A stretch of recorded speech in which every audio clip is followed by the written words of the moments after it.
What's up, people? It's your boy Quincy Murdoch with another episode of Not Just Music Podcast, where we keep it real and honest always.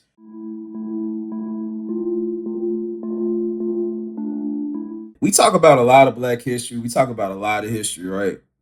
And unfortunately, a lot of individuals that we speak on have since passed.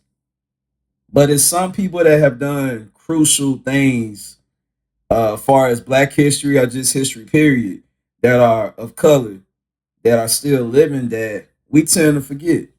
They could just be walking here and we tend to forget the things they've done. And a lot of it's due because we don't know, or we choose not to know, or we just choose to ignore the existence of it. So what I want to speak on is Luke the Campbell, aka Uncle Luke. As many as y'all know, co-founder, founder of Two Live Crew, a a rap group based in Miami, Florida, known for their bass, known for their raunchy lyrics, known for their raunchy photos and videos and sex talk. They made it cool. They made it popular to brag about sex. And it was a case that changed the hip hop culture specifically. And I think just the music culture, period. Because if he wouldn't have won this case, who knows where music would be today. It's a lot of things that you probably wouldn't be able to say. It's a lot of things you wouldn't be able to display, videography, photographic, like this played a huge role. So Loot Records versus Navarro 11th Circuit, 1992. In Loot Records versus Navarro, the 11th U.S. Circuit Court of Appeals ruled that an album by rap group Two Live Crew was not legally wrong. The decision stands for the principle that music was has serious artistic value and as such does not rise to the level of obscenity even if it's filled with profanity language. Back then, Two Live Crew were known for their sex talk and raunchy lyrics, so the government had tried to ban basically freedom of speech, tried to ban sex talk. Quick opinion on that is I've always had a problem with people that felt like the things that we say overweighs the things that we do. And what I mean by that is you have people out here having sex daily, unprotected sex daily, having multiple kids daily. Uh the churches where, they're so judgmental. Think about it. Look at all the baby Christians in the church. So you can't tell me that sex is not a thing for them. So it's always crazy to me how we are so against what we hear. But when do we focus on what's really going on? What are the actions out here? What are people actually doing? So when the doing the when the saying or the exposing of what's going on overshadows what's really going on, if you get what I'm saying, it's always been crazy to me. So some of the repercussions of Two Live Crew, Mr. Luke, Uncle Luke, standing by what they stand on in their music. What's going on? It's your boy Duan Barino from Not Just Music Podcast. I have a very special offer for you guys via morelabs.com.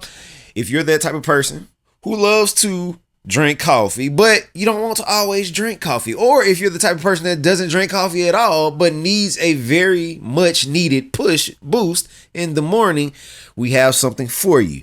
Morning recovery supplement. It is very, very useful. It is very, very highly effective. Also, if you're the type of person that, you got drunk the night before and you wake up in the morning, you had a hangover, guess what? It works for you too. All right. So at the end of the day, if you head over there to morelabs.com, we have something set up for you already at checkout. All you have to do is enter the code NJMP and you will receive 25% off instantly. How about that? Can you beat that? Head over to morelabs.com, all right? Peace. Florida Sheriff prevented sales of Two Live Crew albums. The controversy began when Broward County, Florida Sheriff Nick Navarro took actions to prevent record store owners from selling the Two Live Crew album as nasty as they want to be. In response, the group compromise of performers Luther Campbell filed a lawsuit in federal district court seeking a judgment from the court that the album was not obscene in order for court enjoining the sheriff for taking further actions limiting the sales of the album. Once again, freedom of speech, and this is a case where it was affecting their livelihood. As I spoke on previous episodes, um, freedom of speech should never affect your livelihood. Long as you're not attacking, long as you're not bringing physical violence, words. What's the saying? Sticks and stones may break my bones, but words will never hurt me. Okay. The group's record company, Loot Records, appealed the finding of obscenity in the 11th Circuit. On appeal, a three-judge panel of the 11th Circuit unanimously reversed. So Uncle Luke had won this trial. And it says 11th Circuit Court says as nasty as they want to be was protected by First Amendment, not obscene. The 11th Circuit applied the U.S. Supreme Court test for obscenity known as Miller test from Miller versus California. That three prongs test focuses on whether the work as a whole under contemporary community standards appeals to a or shameful interest in sex, displays sexual material in a patently offensive way, and lacks serious literary, artistic, political, or scientific value. Sheriff offered no proof that the album was obscene. So the sheriff couldn't even prove it. You know what I'm saying? They just was like, nah, he's talking like this on the album. We don't want it. And I think, honestly, speaking on this,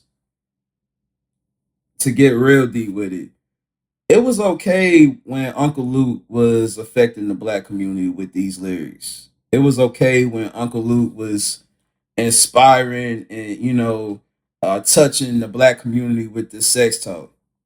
But the problem came when it went into the white culture. And these white individuals didn't want their kids hearing this type of music. They didn't want their kids being influenced by this type of person or this group. So that's when it became a problem. And I feel like it's always okay when it's in the black community. But as soon as it reaches worldwide, the white race or other race, or particularly the white race, it becomes a problem. And that's when the government wants to strike, especially the Republicans. Democrats too, but Republicans have a history of attacking hip hop, attacking, what I'm saying, things like that. Uncle Luke played a pivotal role, man, in freedom of speech, man, the First Amendment. And if it wasn't for him, a lot of hip hop artists wouldn't be able to say things that they say on records.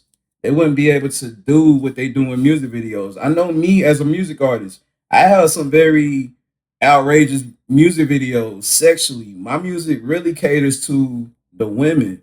My visuals cater to the women more than men. So I'm in a field where sex appeal is huge. You know what I'm saying? Sex appeal sells for me. And it's like if I couldn't be me, who knows? Like I wouldn't have a career. I wouldn't be able to do me. I wouldn't be able to express myself, my true self. And that's who I am as a person. You know what I'm saying? Loving sexually, vibe, positive vibe type of guy. So it's like I respect people that took that risk to protect an upcoming brand of individuals that wanted to step into music, artists, period. I'm gonna call it art because this affects all of it. Let's start remembering these people more. Let's start giving these people respect, they flowers that's here still, to this day. And yeah. freedom of speech. Hey, we want some. Mm, hey, another episode, and not just music podcast. Your boy Quincy Murdoch.